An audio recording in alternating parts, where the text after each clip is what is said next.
Perfect couple എന്ന് പറയുന്ന ഒരു വേർഡ് തന്നെ തെറ്റാണ്. അങ്ങനെ പെർഫെക്ഷൻ എന്ന് പറയുന്ന ഒരു മനുഷ്യനുണ്ട്. പെർഫെക്റ്റ് ആയിട്ടുള്ള മനുഷ്യരെ എനിക്ക് പേഴ്സണലി കാണാൻ ഇഷ്ടമല്ല.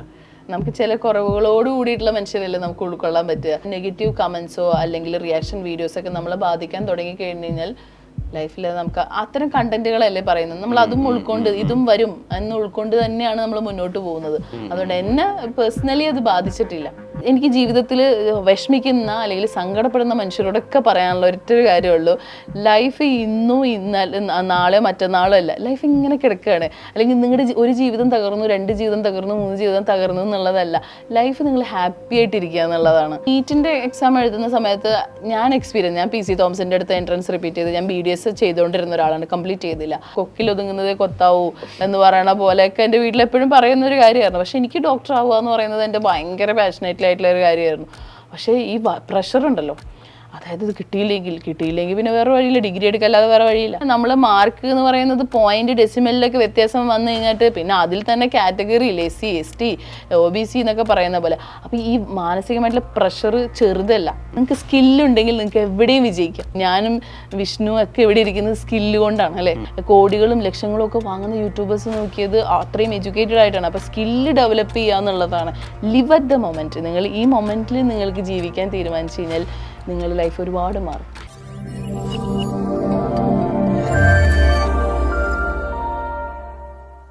ഇപ്പോൾ പരീക്ഷാ പേടി അല്ലെങ്കിൽ പരീക്ഷയ്ക്ക് കുട്ടികൾ ഒരുങ്ങുന്നതിനുണ്ടാവുന്ന അവരനുഭവിക്കുന്ന ടെൻഷൻ അല്ലെങ്കിൽ റിസൾട്ടിൻ്റെ സമയത്ത് അവരനുഭവിക്കുന്ന ഈ ഒരു പ്രഷർ, ഇതിനെ എങ്ങനെയാണ് സൈക്കോളജിക്കലി ഒരു സൂപ്പർവിഷനോട് കൂടി മറികടക്കുക? ഇപ്പോൾ ഒരു എക്സ്പീരിയൻസ് പറയുകയാണെങ്കിൽ ഇപ്പോൾ റീസെൻ്റ് ആയിട്ട് നീറ്റിൻ്റെ എക്സാം മാറ്റി വെച്ച സമയത്ത് നമുക്ക് 2 കേസ് വന്നിട്ടുണ്ടായിരുന്നു. പൊതുവേ ഞാൻ കുഞ്ഞുങ്ങളുടെ കേസുകൾ എടുക്കൽ വളരെ കുറവാണ്. പക്ഷെ നമ്മുടെ കൂടെ ഉള്ളവരാണ് അധികം കൂടുതലും അറ്റൻഡ് ചെയ്യാറ്. അപ്പം ഈ നീറ്റിൻ്റെ എക്സാം എഴുതുന്ന സമയത്ത് ഞാൻ PC തോമസിൻ്റെ അടുത്ത് എൻട്രൻസ് റിപ്പീറ്റ് ചെയ്ത് ഞാൻ BDS ചെയ്തുകൊണ്ടിരുന്ന ഒരാളാണ്. കംപ്ലീറ്റ് ചെയ്തില്ല. അപ്പോൾ BDS ചെയ്തുകൊണ്ടിരുന്ന സമയത്ത് എനിക്കറിയാം എൻട്രൻസ് റിപ്പീറ്റ് ചെയ്യാൻ പോകുമ്പോൾ +1 +2 മാത്രമല്ല, നമ്മൾ എൻട്രൻസ് റിപ്പീറ്റ് ചെയ്യുന്ന 1 ഇയർ. ആ സമയത്ത് നമ്മളൊരു പാട്ടോ സിനിമയോ ഒന്നും നമുക്ക് ഓർമ്മയില്ല. അത്രയും ഡെഡിക്കേറ്റഡ് ആയിട്ട് എങ്ങനെ ഇപ്പൊ വീട്ടിൽ പറയുന്നുണ്ട്, അതെ പൈസ കൊടുത്ത് പഠിപ്പിക്കില്ല കേട്ടോ, മെറിറ്റിലെ പഠിപ്പിക്കുള്ളൂ എന്ന് പറയുമ്പോൾ നമ്മുടെ അന്നത്തെ ഫിനാൻഷ്യൽ ഇതും അല്ലെങ്കിൽ നമ്മൾ ആഗ്രഹിക്കാത്ത കൊക്കിലൊതുങ്ങുന്നതേ കൊത്താവൂ എന്ന് പറയണ പോലെയൊക്കെ എൻ്റെ വീട്ടിൽ എപ്പോഴും പറയുന്ന ഒരു കാര്യമായിരുന്നു. പക്ഷെ എനിക്ക് ഡോക്ടർ ആവുക എന്ന് പറയുന്നത് എൻ്റെ ഭയങ്കര പാഷനേറ്റ് ആയിട്ടുള്ള ഒരു കാര്യമായിരുന്നു. പക്ഷേ ഈ പ്രഷർ ഉണ്ടല്ലോ, അതായത് ഇത് കിട്ടിയില്ലെങ്കിൽ പിന്നെ വേറെ വഴിയില്ല, ഡിഗ്രി എടുക്കല്ലാതെ വേറെ വഴിയില്ല. അപ്പോൾ ഇത് വേറെ, പിന്നെ നമ്മുടെ കൂടെയുള്ളവരുടെ കോമ്പറ്റീഷൻ അത് വേറെ, പിന്നെ ഇതിൽ തന്നെ നമ്മൾ മാർക്ക് എന്ന് പറയുന്നത് പോയിന്റ് ഡെസിമലിലൊക്കെ വ്യത്യാസം വന്നു കഴിഞ്ഞിട്ട് പിന്നെ അതിൽ തന്നെ കാറ്റഗറിയിൽ SC ST OBC എന്നൊക്കെ പറയുന്ന പോലെ. അപ്പോൾ ഈ മാനസികമായിട്ടുള്ള പ്രഷർ ചെറുതല്ല ചുറ്റുമുള്ളവരിൽ നിന്ന്. അപ്പോൾ കുഞ്ഞുങ്ങളെപ്പോഴും നേരിടുന്നത് അവർ പഠിക്കാതിരിക്കുന്നതിനേക്കാളും പഠിച്ചില്ലെങ്കിൽ ഇത് ഇട്ടില്ല കേട്ടോ, പഠിക്കില്ലെങ്കിൽ അത് ആവില്ല കേട്ടോ എന്ന് പറയുന്നൊരു പ്രഷറുണ്ട്.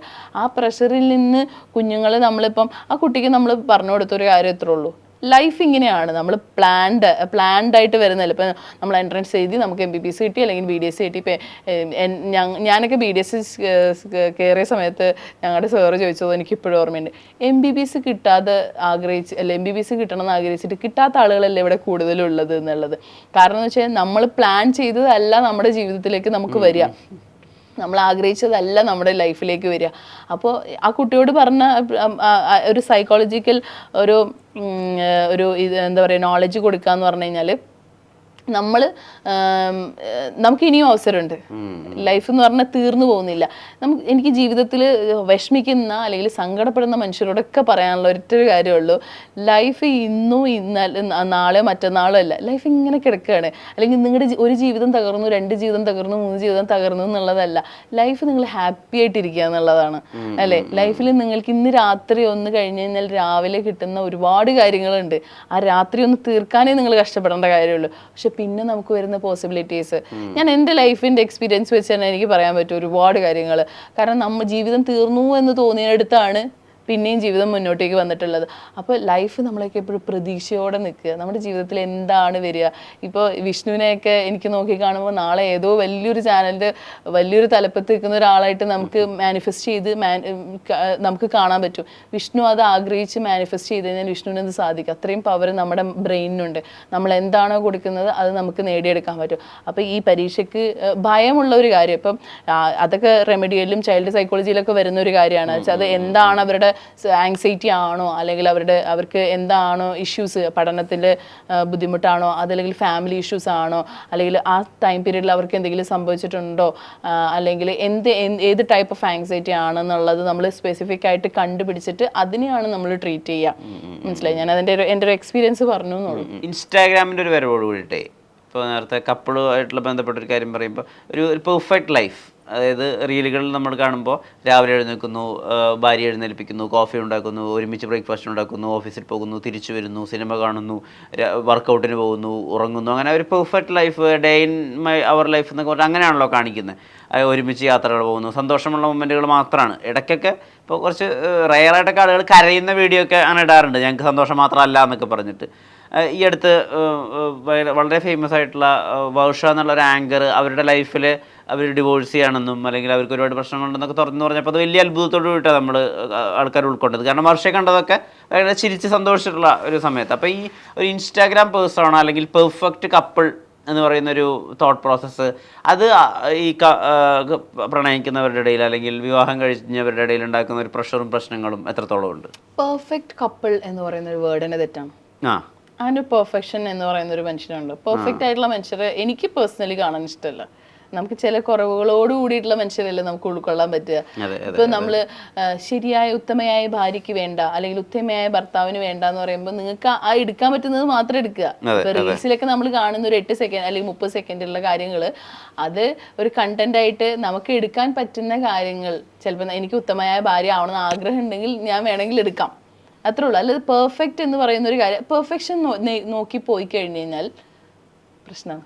പെർഫെക്ഷൻ നോക്കിക്കഴിഞ്ഞാൽ നമുക്ക് എല്ലാത്തിനോടും ഒന്നിനെയും നമുക്ക് ഇഷ്ടപ്പെടാൻ പറ്റില്ല. പിന്നെ ആ പെർഫെക്ഷൻ ഇല്ലെങ്കിൽ ലൈഫിലും നമുക്ക് എപ്പോഴും പെർഫെക്റ്റ് ആയിട്ട് ഇരിക്കാൻ പറ്റില്ലല്ലോ. അപ്പൊ ആ പെർഫെക്ഷൻ നോക്കിപ്പോ ആ ചോദ്യം തന്നെ എനിക്ക് അറിയില്ല. ഒരു റീൽസ് കണ്ടുകൊണ്ട് ഒരാൾ പെർഫെക്റ്റ് ആവാൻ ശ്രമിച്ച് അത് അവരെ ഇൻഫ്ലുവൻസ് ചെയ്യുന്നുണ്ടെങ്കിൽ മറ്റെല്ലാം അവരെ ഇൻഫ്ലുവൻസ് ചെയ്യും. മറ്റുള്ള ചില പ്രശ്നങ്ങളും അവർക്ക് ബാധിക്കപ്പെടും. 83,000 ആളുകൾ ഫോളോ ചെയ്യുന്ന ഒരു പ്രൊഫൈലാണ് സൈക്കോളജിസ്റ്റിൻ്റെ ഇത്. അപ്പം അതിന് തന്നെ അതിൻ്റെ വേറൊരു ഘടകം കൂടി ഉണ്ടല്ലോ. ഇപ്പോൾ സൈബർ ബുള്ളിയിങ്, അല്ലെങ്കിൽ ഇപ്പോൾ കുറച്ച് ടാബായിട്ടുള്ള ഏതെങ്കിലും ടോപ്പിക്കിനെ പറ്റി സംസാരിച്ചു, ഇപ്പോൾ സ്ത്രീയുടെ രതിമൂർച്ചനെ പറ്റിയൊക്കെ സംസാരിച്ചു കഴിഞ്ഞിട്ടുണ്ടെങ്കിൽ ഭീകരമായിട്ടുള്ള വിമർശനങ്ങളും നെഗറ്റീവായിട്ടുള്ള കമൻസ് ഒക്കെ ആയിരിക്കും വരിക. ഇതൊരു സൈക്കോളജിസ്റ്റ് എന്നുള്ള രീതിയിൽ ഉൾക്കൊള്ളാൻ ഈ കോഴ്സ് പഠിച്ചുകൊണ്ട് എളുപ്പമാണോ? ഈ ഒരു പ്രവണത എങ്ങനെ കാണുന്നത്? ഞാൻ ഇതുപോലത്തെ കേസ് അറ്റൻഡ് ചെയ്തിട്ടുണ്ട് എൻ്റെ പ്രീവിയസ്ലി. അപ്പോൾ ഞാൻ എന്താണ് എൻ്റെ ആ ക്ലയൻറ്റിന് പറഞ്ഞു കൊടുക്കുന്നത്, പ്രൊഫഷണലി നമ്മളത് പറയുമ്പോൾ നമുക്കതിനെ ബാധിക്കേണ്ട കാര്യമില്ല. പിന്നെ നെഗറ്റീവ് കമൻസോ അല്ലെങ്കിൽ റിയാക്ഷൻ വീഡിയോസൊക്കെ നമ്മളെ ബാധിക്കാൻ തുടങ്ങി കഴിഞ്ഞ് കഴിഞ്ഞാൽ ലൈഫിൽ നമുക്ക് അത്തരം കണ്ടന്റുകളല്ലേ പറയുന്നത്, നമ്മൾ അതും ഉൾക്കൊണ്ട് ഇതും വരും എന്ന് ഉൾക്കൊണ്ട് തന്നെയാണ് നമ്മൾ മുന്നോട്ട് പോകുന്നത്. അപ്പം അത് ബാധിക്കുന്നുണ്ടോയെന്ന് വെച്ചാൽ തുടക്ക കാലഘട്ടത്തിൽ എനിക്കൊന്നും എന്നെ ബാധിച്ചിട്ടില്ല. ഞാൻ നോക്കുന്ന ഒരാളല്ല. എനിക്ക് ഇനിയും ഒരുപാട് കാര്യങ്ങൾ ചെയ്യാനുണ്ട്, എനിക്ക് ഒരുപാട് വർക്ക് ചെയ്യാനുണ്ട്, എനിക്ക് ഇനി ഒരുപാട് പഠിക്കാനുണ്ട് എന്നുള്ളൊരു മെൻറ്റാലിറ്റിയാണ്. അതുകൊണ്ട് എന്നെ പേഴ്സണലി അത് ബാധിച്ചിട്ടില്ല പറയുകയാണെങ്കിൽ. ഇനി ബാധിക്കുന്ന ആളുകളോടും എനിക്ക് പറയാനുള്ളത്, ഇതൊരു ടൈം പീരീഡ് കഴിഞ്ഞാൽ മാറും. നിങ്ങൾ focus your work, that's all. ഇപ്പം ഈ ഇൻസ്റ്റാഗ്രാം അല്ലെങ്കിൽ ഈ സോഷ്യൽ മീഡിയ ആപ്പുകളിലൊക്കെ വരവോട് കൂടിയിട്ടേ ഇപ്പോൾ റീൽസ് കൾച്ചർ ഒരുപാടുണ്ടല്ലോ. അതായത് കുറച്ച് സമയം കൊണ്ടാണല്ലോ നമ്മൾ മനസ്സിലാക്കുന്നത്. ഇത് നമ്മുടെ അറ്റൻഷൻ സ്പാൻ കുറച്ചിട്ടുണ്ട് എന്നുള്ള രീതിയിലാണോ സൈക്കോളജിസ്റ്റ് മനസ്സിലാക്കുന്നത്? ആൻഡ് അത് ഇപ്പോൾ നമുക്ക് ഒരാളെ കേട്ടിരിക്കാൻ പോലും ക്ഷമയില്ലാത്ത അവസ്ഥയിലേക്ക് കാര്യങ്ങൾ പോകുന്നതായിട്ട് അനുഭവങ്ങളുണ്ടോ? ഉറപ്പായിട്ടും നമുക്ക് അങ്ങനെ തന്നെയല്ലേ. നമുക്ക് ഇങ്ങനെ നമുക്ക് ഫോണില്ലാത്തൊരു മിനിറ്റ് നിൽക്കാൻ പറ്റുമെന്നുള്ള സിറ്റുവേഷനിലേക്ക് എല്ലാവരും കടന്നു. കാരണം ഇത് നമ്മുടെ ജീവിതത്തിൻ്റെ ഒരു ഭാഗമാണ്. ഇപ്പോൾ റീസെൻ്റ് ആയിട്ടൊരു പെണ്ണിനോട് പറഞ്ഞു ഞാൻ കുട്ടീനെ മറന്നാൽ ഫോൺ മറക്കില്ല.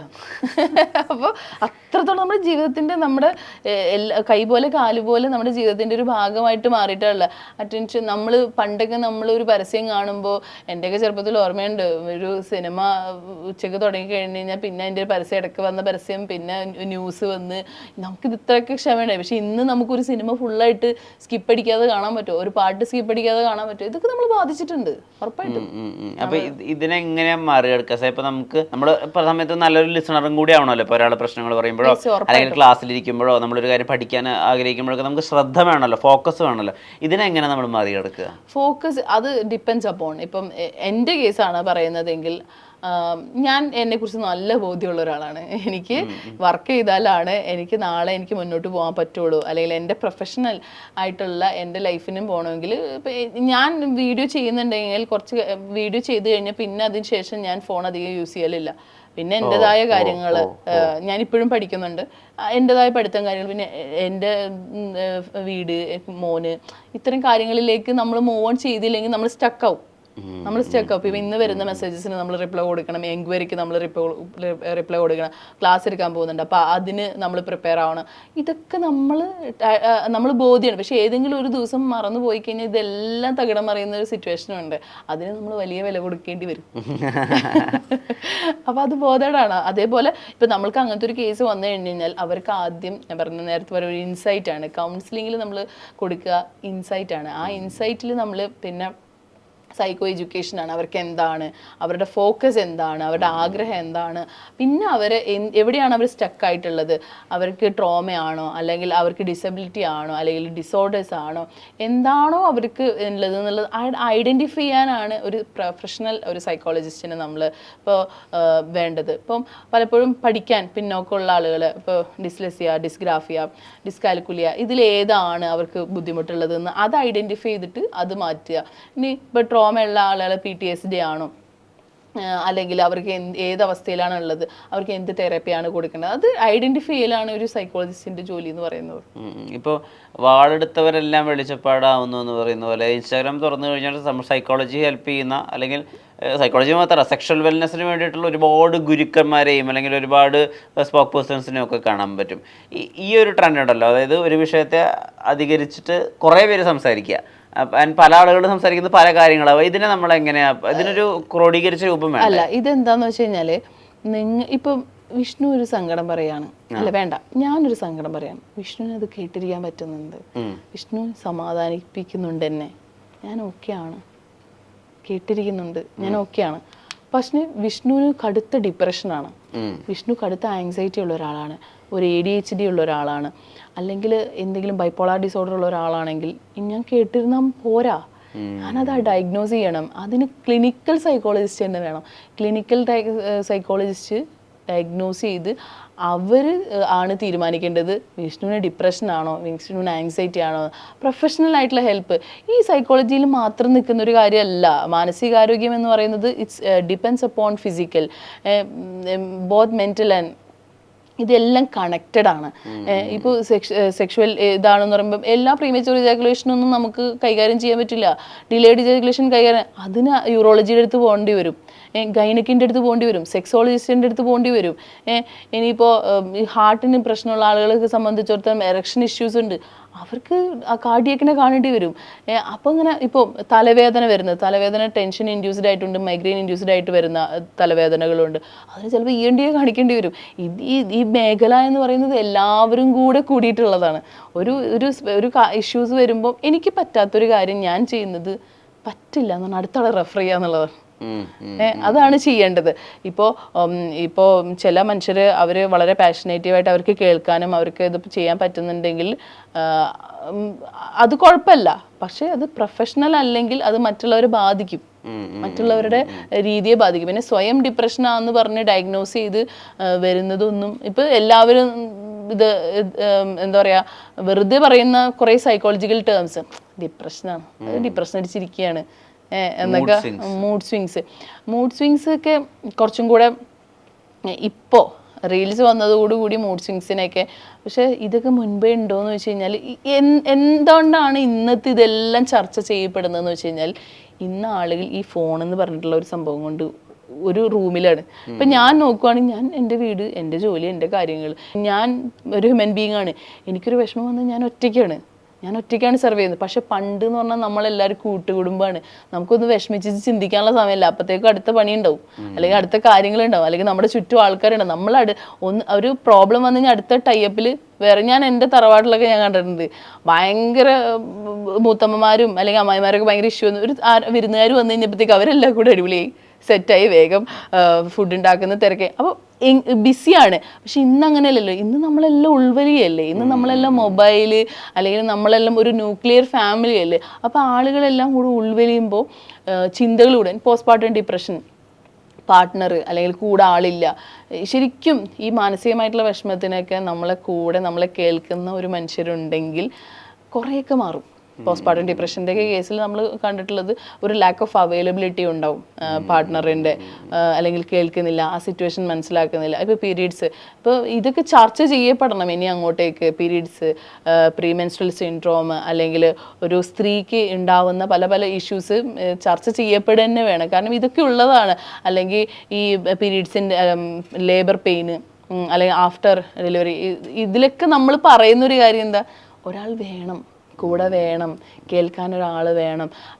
അതും കഴിഞ്ഞിട്ടും അവർക്ക് മാറുന്നില്ല എങ്കിലാണ് നമ്മൾ എന്ത് ചെയ്യുക, ഒരു മെഡിക്കൽ ഹെൽപ്പ് നോക്കുക. അതിൻ്റെ കൂടെ തന്നെ ഒരു സൈക്കോളജിക്കൽ ഹെൽപ്പ് വേണം. അതും മാത്രമല്ല, നിങ്ങൾക്ക് സ്പെസിഫിക് ആയിട്ട് അത് എന്താണെന്ന് കണ്ടുപിടിക്കാനാണ് ക്ലിനിക്കൽ സൈക്കോളജിസ്റ്റുകൾ ഇരിക്കുന്നത്. അവർ ഡയഗ്നോസ് ചെയ്തിട്ട് കണ്ടുപിടിച്ചാൽ മാത്രമാണ് എന്ത് ചെയ്യാൻ പറ്റുക, അതൊരു മെഡിക്കൽ ഇൽനെസ് ആണെന്ന് നമുക്ക് പറയാൻ പറ്റുള്ളൂ. സൈക്കോളജിസ്റ്റ് നേരത്തെ സംസാരിച്ചപ്പോൾ പറഞ്ഞൊരു ഏരിയ ഉണ്ട്, ഇപ്പോൾ ആളുകൾ സ്വയം പ്രഖ്യാപിത ഡിപ്രഷനായിട്ടൊക്കെ വരുന്നുണ്ട്. ഈ ഡിപ്രഷനും സാഡ്നെസ്സും തമ്മിൽ തിരിച്ചറിയാൻ പറ്റാത്തൊരവസ്ഥ, അതായത് ചെറിയൊരു സങ്കടം ഉണ്ടാകുമ്പോഴേക്കും അത് നിരാശയാണെന്ന് ധരിക്കുന്ന ഒരവസ്ഥ, അതിപ്പോൾ കൂടി വരുന്നുണ്ടോ? ഇപ്പോൾ ChatGPT ഒക്കെ നോക്കി സ്വയം ഡിപ്രഷനാണെന്ന് മനസ്സിലാക്കുന്ന അവസ്ഥകളുണ്ടോ? അങ്ങനല്ല, ക്ലിനിക്കൽ ഡിപ്രഷനും ഉണ്ട്, പെർസിസ്റ്റൻ്റ് ഡിപ്രഷനും ഉണ്ട്. ക്ലിനിക്കൽ ഡിപ്രഷൻ എന്ന് പറഞ്ഞു കഴിഞ്ഞാൽ, ഇപ്പോൾ എൻ്റെ വേണ്ടപ്പെട്ട ഒരാൾ മരണപ്പെട്ടു. ആ മരിച്ചിട്ട് ഡേ 1 ഞാൻ ആർത്ത് കരയാണ്, ഡേ 2 കരയാണ്. പക്ഷേ 2 ആഴ്ച കഴിഞ്ഞിട്ട് അതേ കരച്ചിൽ, ഡേ 1 കരഞ്ഞ അതേ അളവിൽ തന്നെ ഞാൻ കരയാണെങ്കിൽ എനിക്ക് എന്ത് പ്രശ്നമുണ്ട്? സാധാരണ നമ്മളെങ്ങനെയാണ് 2-3 ദിവസം കഴിയുമ്പോൾ അതിൻ്റെ ഇൻറ്റൻസിറ്റി കുറഞ്ഞു വരും. മനസ്സിലായോ? അതായത് ഞാനൊരു ഉദാഹരണം പറഞ്ഞാണ് മനസ്സിലാവാൻ വേണ്ടിയിട്ട്. അപ്പോൾ ഒരേ ഫീലിങ്സ് ആ 2 ആഴ്ച ഒരേപോലെ തന്നെ നിങ്ങൾക്ക് വരികയാണെങ്കിൽ അത് ക്ലിനിക്കൽ ഡിപ്രഷൻ. നിങ്ങൾക്ക് ഒന്നിനോടും ഒരു താല്പര്യം ഉണ്ടാവില്ല. പിന്നെ ഭക്ഷണം കഴിക്കാൻ, മീൻസ് ഈറ്റിംഗ് ഡിസോർഡറിൽ, അത് ബുളീമിയ നെർവോസി ആവാം, അല്ലെങ്കിൽ എന്തോ ഓവർ ഈറ്റിംഗ് ആവാം, ബിഞ്ച് ഈറ്റിംഗ് ആവാം, സ്ലീപ്പ് ആപ്നിയ ഉണ്ടാവുന്നവരാണ്. ചിലർക്ക് ഇൻസോമിനിയ ഉണ്ടാവും, ചിലർക്ക് ഇങ്ങനെ തീരെ ഉറക്കമില്ലാത്തൊരവസ്ഥ, ചിലർക്ക് ഉറങ്ങിക്കൊണ്ടേയിരിക്കുന്ന ഒരവസ്ഥ. ഇങ്ങനെ പല മാറ്റങ്ങളുണ്ടാവും. ഉറക്കത്തെയും നമ്മുടെ ഗട്ട് ഹെൽത്തിനെയാണ് ആദ്യം ബാധിക്കുക. ചില സ്ത്രീകളെ സംബന്ധിച്ചിടത്തോളം പീരീഡ്സിൻ്റെ ബുദ്ധിമുട്ട്, ക്രാംസിന് പ്രശ്നങ്ങൾ വരിക, അവരുടെ ഹെൽത്തിനെ ബാധിക്കുക. അപ്പം ഈ ഗട്ട് ഹെൽത്തിനെ ബാധിക്കാം ഫിസിക്കലി പറയുകയാണെങ്കിൽ മെയിനായിട്ട്. അപ്പോൾ ഇങ്ങനെ ഇതെല്ലാം ഒന്നിനോടും താല്പര്യമില്ല, മുൻപ് ചെയ്തുകൊണ്ടിരുന്ന ഒരു കാര്യത്തിനും ഒരു താല്പര്യം ഇല്ലാതെ വരിക, ഇങ്ങനെ നമുക്ക് 2 ആഴ്ച ഒരേപോലെ വരികയാണെങ്കിൽ അത് ക്ലിനിക്കൽ, അതായത് മേജർ ഡിപ്രഷൻ എന്ന് നമുക്ക് പറയാൻ പറ്റും. പെർസിസ്റ്റൻ്റ് ഡിപ്രഷൻ എന്ന് പറയുന്നത് നമുക്ക് 2 വർഷമൊക്കെ ഇങ്ങനെ വരും. പിന്നെ ചില ആലോചിച്ചിരിക്കുക, സങ്കടപ്പെടുക, ചില പാട്ടുകൾ കേൾക്കുമ്പോൾ അല്ലെങ്കിൽ എന്തെങ്കിലും ഒന്നും പറയുമ്പോൾ അത് കേൾക്കാൻ പറ്റാത്തൊരവസ്ഥ വരിക, ചില ഭക്ഷണം ഓവറായിട്ട് ഈറ്റിംഗ് വരിക, ഉറക്കം കൂടുതൽ വരിക, ഉറക്കക്കുറവ് വരിക. ഇത് ഡിപ്പെൻസ് അപ്പോൺ ആണ് കേട്ടോ ഓരോരുത്തരുടെ. അപ്പോൾ ഓരോരോ ഇതിൻ്റെ ഫിസിക്കൽ സിംറ്റംസ് എന്ന് പറയുന്നത് നമുക്ക് എന്താ പറയുക, തളർച്ച വരിക, ഒന്നിനോട് താല്പര്യമില്ല, ഇപ്പോഴൊരു ക്ഷീണം, ഇങ്ങനെയുള്ള പല കാര്യങ്ങൾ. ഇപ്പം ഇങ്ങനെ ഒരു ഇടയ്ക്കിടയ്ക്ക് ഇതുപോലെ വരികയാണെങ്കിൽ ഒരു 2 വർഷം ഇതുപോലെയൊക്കെ തോന്നുകയാണെങ്കിൽ അതിനെ നമ്മൾ പെർസിസ്റ്റൻ്റ് ഡിപ്രഷൻ എന്ന് പറയാം. അപ്പോൾ അതൊക്കെ ഒരു ക്ലിനിക്കൽ ഡിപ്രഷൻ, ഒരു ക്ലിനിക്കൽ സൈക്കോളജിസ്റ്റിൻ്റെ അടുത്ത് പോകണം. എന്നാൽ മാത്രമാണ് കറക്റ്റായിട്ട് ഒരു ഡയഗ്നോസ് വേണം. അതല്ലാതെ നമ്മൾ തീരുമാനിക്കരുത്. എന്തായാലും നമുക്ക് എല്ലാവർക്കും വിഷമമുണ്ട്, നമ്മൾ ആഗ്രഹിക്കുന്നത് കിട്ടിയില്ലെങ്കിൽ നമുക്ക് സങ്കടമാണ്, നമ്മൾ വിചാരിച്ചെടുത്ത് എത്തിയില്ലെങ്കിൽ നമുക്ക് സങ്കടമാണ്.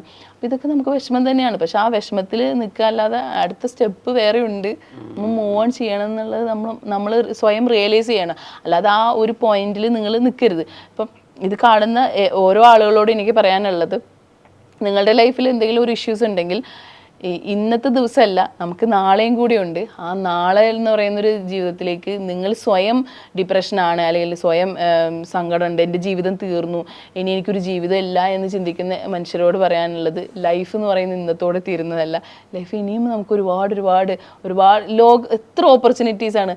ഒരു 10 വർഷമുള്ള നമ്മുടെ ലോകവും ഇതിന് ശേഷമുള്ള ലോകവും ഒന്ന് ആലോചിച്ച് നോക്കിയേ. ഒരു ജോലി സാധ്യതകൾ കൂടുതലാണ്. നിങ്ങൾക്ക് ഫെയിം ആവണോ? സാധ്യതകൾ കൂടുതലാണ്. നിങ്ങൾക്ക് യൂട്യൂബ്, നിങ്ങൾക്ക് അത്രയും സാധ്യതയുള്ളൊരു ലോകത്താണ് നിങ്ങൾ ഈ ലോകത്തെ, അല്ലെങ്കിൽ ഇന്നത്തെ കാലത്തെ കുട്ടികളെയൊക്കെ പറയുന്ന ഇത് മാറിയിട്ട് ഇതിൻ്റെ സാധ്യതകൾ പഠിച്ചു കഴിഞ്ഞാൽ എന്തെങ്കിലും വേണം. നിങ്ങൾക്ക് സ്കില്ലുണ്ടെങ്കിൽ നിങ്ങൾക്ക് എവിടെയും വിജയിക്കാം. അല്ലെ വിഷ്ണു? സ്കില്ലുണ്ടെങ്കിൽ ഞാനും വിഷ്ണു ഒക്കെ ഇവിടെ ഇരിക്കുന്നത് സ്കില്ല് കൊണ്ടാണ് അല്ലെ. സ്കില്ലുള്ള ഏതൊരു മനുഷ്യൻ ഇനി വരുന്ന കാലഘട്ടത്തിലും പറയുന്നത്, ഇപ്പൊ കോടികളും ലക്ഷങ്ങളും ഒക്കെ വാങ്ങുന്ന യൂട്യൂബേഴ്സ് നോക്കിയത് അത്രയും എഡ്യൂക്കേറ്റഡ് ആയിട്ടാണ്. അപ്പൊ സ്കില്ല് ഡെവലപ്പ് ചെയ്യുക എന്നുള്ളതാണ് ഇനി വരുന്ന കാലഘട്ടത്തിൽ. അത്രയും സാധ്യതയുള്ളൊരു ലോകവും നമ്മുടെ സൊസൈറ്റിയും അങ്ങനെയാണ്. അപ്പം ഇനിയും ഒരുപാട് കാര്യങ്ങൾ നിങ്ങൾക്ക് ചെയ്യാനുണ്ട്. അപ്പം ഈ ജീവിതത്തിൽ എവിടെയെങ്കിലും എത്തി അല്ലെങ്കിൽ ഒന്നും എത്തപ്പെട്ടില്ല എന്ന് പറയുന്നതല്ല. നിങ്ങൾ at the moment live at the moment. നിങ്ങൾ ഈ മൊമെന്റിൽ നിങ്ങൾക്ക് ജീവിക്കാൻ തീരുമാനിച്ചു കഴിഞ്ഞാൽ നിങ്ങളുടെ ലൈഫ് ഒരുപാട് മാറും. സർവമായ എന്നുള്ള സിനിമയുടെ അകത്ത് നിവിൻ പോളി അവതരിപ്പിക്കുന്ന ഒരു കഥാപാത്രം ഒരു സൈക്കോളജിസ്റ്റിനെ കാണാൻ പോകുന്ന ഒരു രംഗമുണ്ട്. അപ്പോൾ പറയുന്നുണ്ട്, ഞാൻ എത്ര മരുന്ന് കഴിക്കാനും തയ്യാറാണ് എന്നുള്ളത്. അപ്പോൾ ഈ മരുന്ന് കഴിച്ചാൽ ഇത് പലപ്പോഴും മാറും. ഈ മരുന്നുകളെ ആശ്രയിക്കുക എന്നുള്ളൊരു അവസ്ഥയുണ്ടല്ലോ. മരുന്ന് കഴിക്കാൻ വേണ്ടി മാത്രം തയ്യാറായി വരുന്ന അങ്ങനെ കേസുകളുണ്ടോ? സൈക്കാട്രിസ്റ്റിന്റെ കാണിക്കേണ്ട കേസ് ഇപ്പം ഞാൻ ഒരു മൈൽഡ് ആയിട്ടുള്ള ആങ്സൈറ്റി ഇഷ്യൂസ് അല്ലെങ്കിൽ ഡിപ്രഷനുള്ള ആളുകളെ സംബന്ധിച്ചിടത്തോളം സൈക്കോളജിസ്റ്റിന് ഒരു പരിധികളുണ്ട് ചെയ്യുന്നതിന്. ഉറപ്പായിട്ടും സൈക്കാട്രിസ്റ്റിന്റെ ഹെൽപ്പ് വേണം. മരുന്ന് ഇപ്പം നമ്മൾ എന്തെല്ലാം കാര്യങ്ങൾക്ക് മരുന്ന് കഴിക്കുന്ന ആളുകളുടെ ഒരു ധാരണയാണ് സൈക്കാട്രി മരുന്ന് കഴിച്ചു കഴിഞ്ഞാൽ അല്ലെങ്കിൽ സൈക്കോളജിസ്റ്റിന്റെ അടുത്ത് പോയാൽ മോശമാണ്. സൈക്കാട്രി മരുന്ന് കഴിക്കേണ്ടതിന് സൈക്കാട്രി മരുന്ന് കഴിക്കുക തന്നെ വേണം. അതിന് റെഫർ ചെയ്യാനൊന്നും നമ്മൾ മടിക്കരുത്. അത് കഴിക്കാനും മടിക്കരുത്. നമുക്ക് ചില സമയത്ത് നമ്മുടെ മൂഡ് സ്വിങ് റെഗുലേറ്റ് ചെയ്യാൻ ചിലപ്പോൾ BPD ഉള്ള ആളുകൾക്ക്, ആങ്സൈറ്റി ഇഷ്യൂസ് ഉള്ള ആളുകൾക്ക് അത് റെഗുലേറ്റ് ചെയ്യാൻ ആദ്യം ഒന്നും ഒരിക്കലും ഒരു സൈക്കോളജിസ്റ്റും വലിയ തോതിൽ അളവൊന്നും കൊടുക്കില്ല. ചെറിയ രീതിയിലുള്ള മൈൽഡായിട്ടുള്ള മരുന്നുകൾ കൊടുത്താലാണ് കൺട്രോൾ ചെയ്യാൻ പറ്റുന്നുണ്ടെങ്കിൽ സൈക്കോളജിക്കൽ ടാബ്ലറ്റ് കഴിക്കുന്നതിൽ തെറ്റൊന്നുമില്ല. ഈ അതിലെന്ന് പറയുന്നത് മറ്റൊരു ഡയലോഗ് ഉണ്ട്, ഉറക്കം പോലെ നല്ലൊരു മരുന്നില്ല എന്നുള്ളത്. ഉറക്കം എത്രമാത്രം പ്രധാനപ്പെട്ട? ഉറപ്പായിട്ടും നിങ്ങൾ ഹെൽത്തി ആയിട്ടുള്ളൊരു മനുഷ്യനാവണമെന്നുണ്ടെങ്കിലും നിങ്ങളുടെ പ്രൊഡക്റ്റീവായിട്ടൊരു കാര്യം ചെയ്യണമെങ്കിൽ ആസ് എ സെക്ഷുവാലിറ്റി എഡ്യൂക്കേറ്റർ നല്ല രീതിയിൽ നിങ്ങൾക്ക് സെക്ഷുവലി ആക്റ്റീവ് ആവണമെന്നുണ്ടെങ്കിൽ നിങ്ങൾക്ക് പ്രോപ്പറായിട്ട് ഉറക്കം ഒരു വലിയ മരുന്ന് തന്നെയാണ്. കാരണം വെച്ച് കഴിഞ്ഞാൽ എന്ത് കാര്യം നമുക്ക് ഒന്ന് ഉറങ്ങി എഴുന്നേറ്റ് കഴിഞ്ഞാൽ രസമുള്ള ഒരുപാട് കാര്യങ്ങളുണ്ട്. ഒരു ഫ്രഷ്നെസ് ഫീൽ ചെയ്യാനാണെങ്കിലും ഒരു സെക്ഷുവൽ ആക്ടിവിറ്റി. ഇപ്പോൾ പ്രീമച്യൂർ ഇജാക്കുലേഷൻ്റെ കേസിൽ ഞാൻ എപ്പോഴും ചോദിക്കാറുണ്ട്, നിങ്ങളുടെ ഉറക്കം എങ്ങനെയാണ് എന്നുള്ളത്. ഉറക്കം കറക്റ്റ് അല്ലെങ്കിൽ പുരുഷൻ്റെ മെൻ്റൽ ഹെൽത്തിനെ, പുരുഷൻ്റെ സൈക്കോളജിക്കൽ ഇഷ്യൂസിനെ ഭയങ്കരമായിട്ട് ബാധിക്കും. ഉറക്കം കറക്റ്റ് അല്ലെങ്കിൽ PCOD PCOS ലൈഫ് സ്റ്റൈൽ ഡിസീസൊക്കെ എന്തുകൊണ്ടാണ്? ഉറക്കം കറക്റ്റ് അല്ല, ലൈഫ് സ്റ്റൈൽ ഡിസീസാണ് ഇതെല്ലാം. ഉറക്കം ഒരു പ്രോപ്പറായിട്ട് നിങ്ങൾക്ക് സ്ലീപ്പ് ഹൈജീൻ എന്നാണ് പറയുക. സ്ലീപ്പ് ഹൈജീൻ കറക്റ്റ് അല്ലെങ്കിൽ കുറേ കഴിഞ്ഞ് ബ്രെയിൻ നമുക്ക് പണി തരും.